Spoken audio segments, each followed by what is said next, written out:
Hello, welcome to Growing Older with Gusto. I am Gail Zugerman, host of this podcast that was created to help younger generations learn from older people how to grow older in a positive and productive way. And I'm glad to be here today with Reno Lovison. Hi, Reno. Hi, Gail. How are you? I'm doing great. Good. I'm doing great. I'm looking forward to having a conversation with you. Well, good. And I know here we are, and it's pre-Thanksgiving. We're in unusual times, and we know that older adults are at a higher risk than most for contracting COVID-19. And public officials are kind of telling everybody everywhere just not to travel and kind of forget about the traditional Thanksgiving holiday. So I was wondering if we could just talk a little bit about how we can show some of the older people in our lives that we love and care about them and cherish them, even though we can't be near them physically, perhaps, even if you're in the same city or if you're far away geographically. Sure. Let's see. I'm trying to figure out whether I fall in the category of one of those older people or I'm older. I think I fall into the middle here. There are still a few people older than me, which is good. And anybody older than me is older. But this is an interesting time. I was on a networking event the other day, and people were talking about what their plans were, and it seems like a good number of people are opting to stay home, which I think is a good idea. We're opting to do that. My wife and I are going to be here. And same here. My husband and I and my bonus daughter is coming over, thankfully, and she's in Chicago. So the three of us will social distance and wear masks. Okay. Yeah. Well, we're totally just the two of us. And I think some of the things that you and I will talk about in the course of this conversation will be some ideas of how we can interact with people, because it's something that both Julie, my wife, and I have been doing a lot of since March. We have virtually hardly left the house, but I'm going to confess today that we went out and bought a turkey. We went to Tony's for the first time since March 15th. Now, where's Tony's? Tony's is over near, the one that we go to is over near Foster and Lincoln. Oh, okay. So in Chicago, great. In Chicago, okay. Yeah. And so we picked up our discounted turkey and our, bunch of groceries and hauled them home. But otherwise, we've been either having them delivered or picked up. So, well, the whole time? Yeah, since March, wow. we've either been doing curbside pickup or having our groceries delivered. It's the first time we've been to the grocery store since March 15th. Wow. I know a lot of people like that in different cities, particularly like San Francisco, for example. Mm-hmm. I have some cousins that have been doing that. We actually did that during self-quarantine, but usually we like to walk a few blocks and pick up the groceries and wear our masks and social distance. And they count how many people go into the store. And so I guess we're a little more daring. I mean, my husband goes to work and I went to the health club today. Yeah, no. But I go to a big health club. No, I go to a very big health club here in Chicago, and it's well known, and they are allowed to stay open. So yeah, well, I work from home, and I primarily do anyway.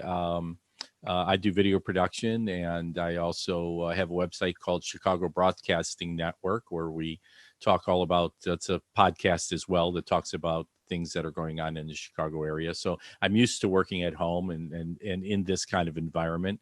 My wife is a piano teacher, and she's been doing 25 or 30 piano lessons a week online. Really? I might have to get her name. I need a piano teacher. That's perfect. Great. So I hope to work it in there. So we'll definitely talk about that. So anyway, the idea of, what are things that people can do during this, during this virtual holiday, I think is a great topic. And one of the great things I found doing video is that people are getting so comfortable with Zoom. Everyone's becoming a Zoom expert. Again, I could allude back to my wife, who was never, I wouldn't call her technically astute, and I think she would agree with that. But yet she's become sort of the Zoom expert, and I have on several occasions had to ask her questions because she's actually doing it, 8 or 10 times a day and solving problems and getting good at it.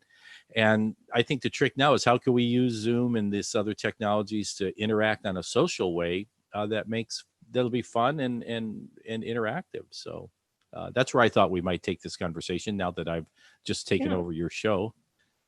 Oh, that's okay. I like it. I like it. I think I've read some of your thoughts and ideas. I think they're incredible.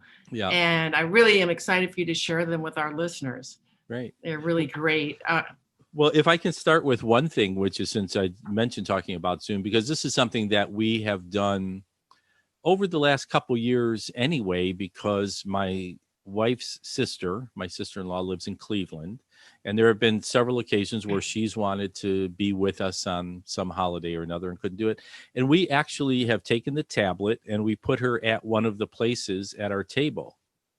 And we put the tablet there. Oh, wow. Yeah. And then she actually has dinner with us. And so she's actually right there at the table. And that was sort of the first thing I thought I would mention that might be a fun thing for people to do. Don't think of this as something you have to do in the living room, whatever. I mean, have a virtual meal.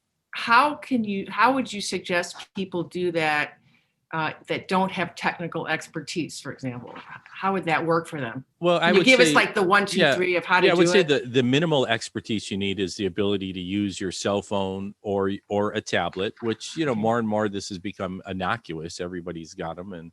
And the funny thing is, we're talking about growing older and so on. I find that my friends who are, let's say 50 plus, even 60 plus, who the younger kids want to think that, we're not technically astute, but those are people who are totally up to speed with using their smartphones. Well, we have to be. We have to be, right? Especially if you want to talk to your grandchildren, right, with everybody else, yeah, right?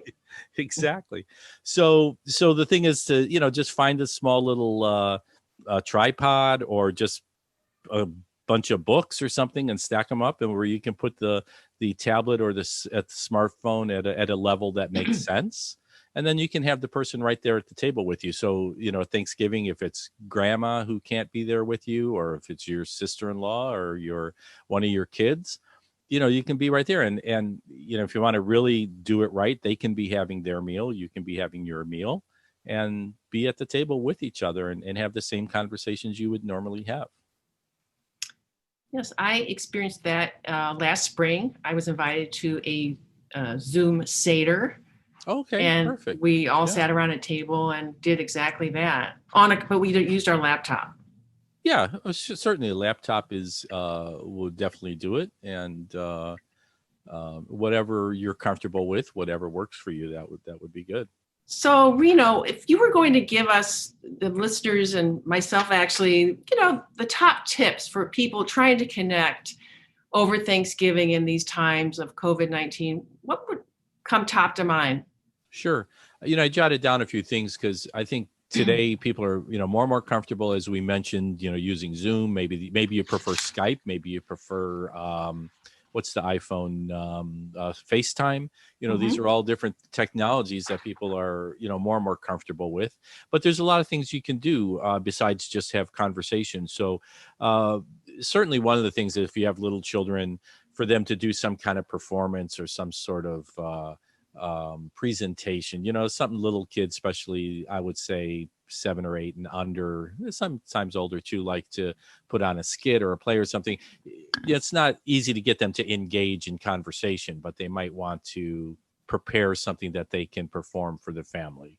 So, and that's something you might do at Thanksgiving anyway. So why not do it via the internet, via Zoom or what have you? One of the things I jotted down was a family trivia contest. A lot of businesses and other entities are having great success with trivia contests because it's an awesome way to engage with people. So why not create a family trivia contest, and somebody can think of a bunch of, questions that they could ask, and have other family members answer those questions. If you can't do your own trivia questions, you can grab a game like Cranium or some other trivia game and play that, or you can use online apps. I play poker once a week with some friends of mine. We use an online poker app that allows us to have our own private room and play. It's not a big stakes game. It's all about just the time that we spend together. But there are poker apps. There's a Scrabble app. There's all kinds of games where everybody, no matter where you're located, can tap in and play a game together. So again, that's something you might do. Well, that sounds like fun. That's something you might do at sounds great. Thanksgiving anyway, right? Kind of like, right, play a game. Yeah. Absolutely. Yeah. Absolutely. So I saw your animated pre-Thanksgiving, what do you call it? It was fabulous. It was a little animated. It was a parody and animation. Right. Yeah, it was a animation that I did. Again, I do video production, so animation is kind of a side thing for me, but it was a lot of fun to do. And my wife actually had the idea to take Over the River and Through the Woods, the song, and do some sort of parody on it. And so when she started it, I said, "Oh, I got just the idea," and came up with some words. So we could play that for your listeners, and they can enjoy that. It's just a few. I thought it was fun, and I think it would be a great way in these times to end this show today. It would be wonderful. Excellent. Okay, great. So thank you. Well, I hope everybody enjoys it. I really enjoyed having the conversation with you, and great to meet you, Reno. You too. So have a great Thanksgiving. Happy Thanksgiving to you and your family. Thank you. Thanks.